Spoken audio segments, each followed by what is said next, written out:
అయితే బీఏసీ సమావేశాన్ని బహిష్కరించడం మాత్రమే కాదు, అంతకుముందు ఏపీ అసెంబ్లీ నుంచి కూడా టీడీపీ సభ్యులు వాకౌట్ చేశారు. ఒక దశలో గవర్నర్ ప్రసంగానికి టీడీపీ సభ్యులు అడ్డుపడ్డారు. గవర్నర్ ప్రసంగం మొత్తం అబద్ధాలమయంగా ఉంది అంటూ నిరసన తెలిపారు. ప్రభుత్వం ఇచ్చిన హామీలు ఎక్కడా అంటూ సభలో ప్లకార్డులు ప్రదర్శించారు.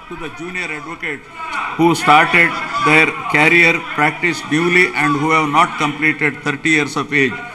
In 2023, an amount of rupees 11.83 crore was distributed benefiting 2,564 eligible junior advocates under YSR Law Nestam. Under Jagananna Chedodu, our government is extending financial assistance of rupees 10,000 per annum. Governor ప్రసంగం అంకెల గారడి అని విమర్శించారు టీడీపీ ఎమ్మెల్యే గోరంట్ల బుచ్చయ్య చౌదరి.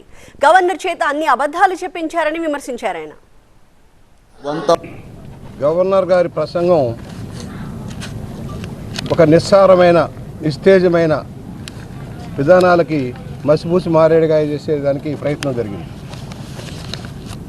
ఒక Goebbels ప్రచారం, అన్ని విధాలా failure అయిన ప్రభుత్వం అంకెల గారడీ చేసి భూతత్వంలో చూపించడానికి ఒక ప్రయత్నం చేసింది. 36 పేజీల గవర్నర్ ప్రసంగంలో వాస్తవ పరిస్థితుల్ని చెప్పడంలో ఫెయిల్యూర్ అయింది ప్రభుత్వం. అన్ని రంగాల్లో ఫెయిల్యూర్.